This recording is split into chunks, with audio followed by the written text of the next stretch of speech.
mise à jour de l'application eProg. Je vais faire un tour de l'application au complet.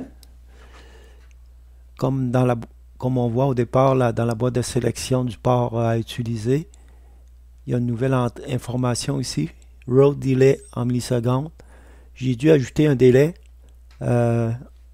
entre les lignes d'envoi parce que sur Windows, je perdais des données, l'application perdait des données. Donc j'ai ajouté un délai, le délai par défaut de 4 millisecondes. Ça se peut que ce soit insuffisant, dépendant de la lenteur de votre ordinateur. Vous pouvez augmenter ça jusqu'à 15 millisecondes. Le défaut, c'est 4 millisecondes. Sur Ubuntu Linux, en fait, j'ai besoin d'aucun délai. Je peux mettre ça à 0. Présentement, je suis sur Ubuntu Linux et je peux mettre ça à 0. La feuille de dialogue about nous donne le numéro de la dernière version, 2.05. La sélection du port, on vient de le faire. Sélection de l'EEPROM par défaut. Il s'agit d'une EEPROM AT28664B qui fonctionne à 5 volts. On peut sélectionner une autre dans la liste. Maintenant, je fais défiler le contenu de l'EEPROM au complet. Dans Windows, c'est là que je perdais des données.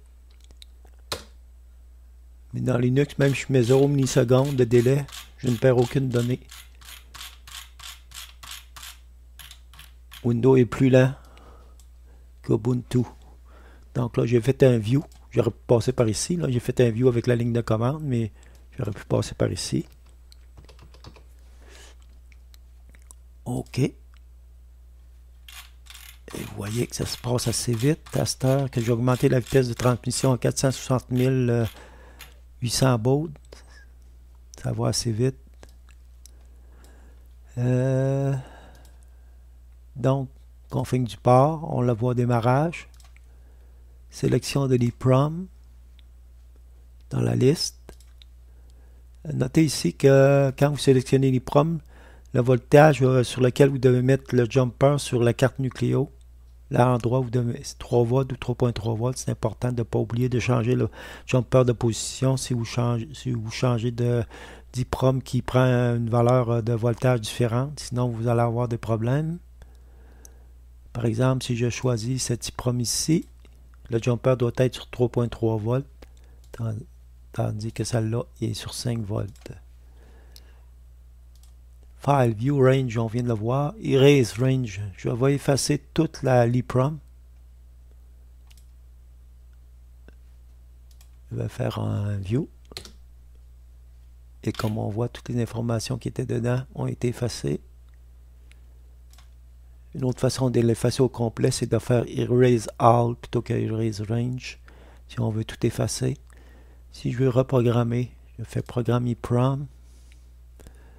Je vais aller dans GitHub, EEPROM Programmer, Wasmon Exdump, et je vais voir si ça s'est affiché comme il faut, si ça s'est programmé comme il faut. Le EEPROM il est à la fin, ouais, c'est ici.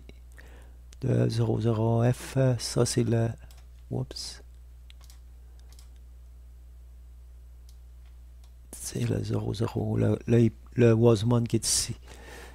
OK, maintenant si je veux effacer juste la partie du Wasmon, je peux faire Erase Range. Il se situe à 0FF, 00 à 01FF. Je fais OK. Je vais faire une visualisation. Je préfère prendre la ligne de commande, je trouve ça plus rapide. On voit que ça a été effacé.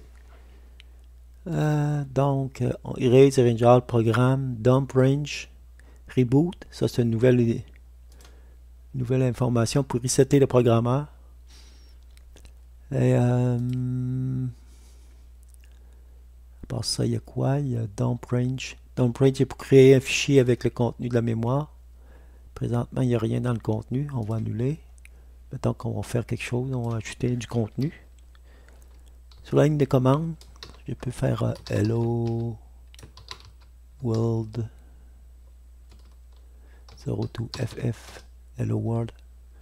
À l'adresse 100, je vais mettre de quick brown fox jump over the lazy dog 0 2 0 ff. The quick brown fox jump over the lazy dog. Et finalement, on va la fin de mémoire. 1 ff0. On va mettre 30, 31, 32, 33, 34, 35, 36, 37, 38, 39. And dot 0, 1 fff. Et mes chiffres sont rentrés. Ils sont ici. De 0 à 9. Je fais la visualisation complète. J'ai toutes mes informations.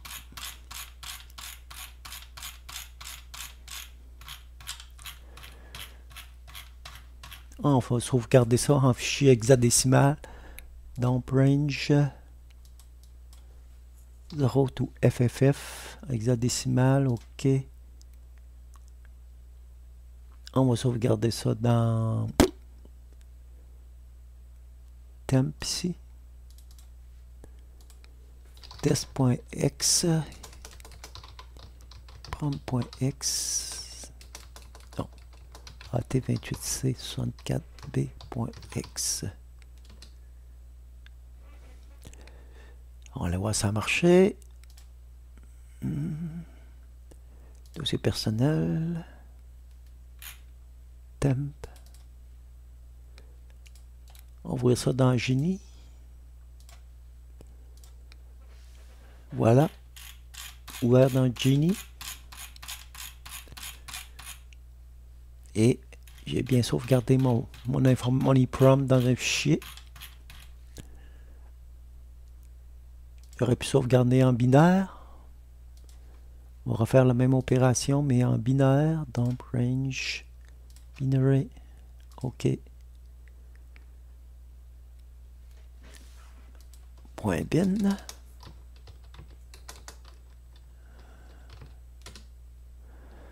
Cette fois, évidemment, il va falloir que j'utilise xdom, change directory temp, list. On va faire xdump-c at28c64b.bin. Donc, xdom me montre le contenu. Le contenu qui est identique, évidemment, il y a xdom saute les adresses pour nous dire tout ça c'est pareil, je ne l'affiche pas. Donc, on voit que la sauvegarde s'est faite correctement. Donc, je pense que j'ai fait pas mal le tour de toutes les fonctions. J'ai fait le reboot, je l'ai fait. Reboot. Le quit. Voilà, fin de la démonstration.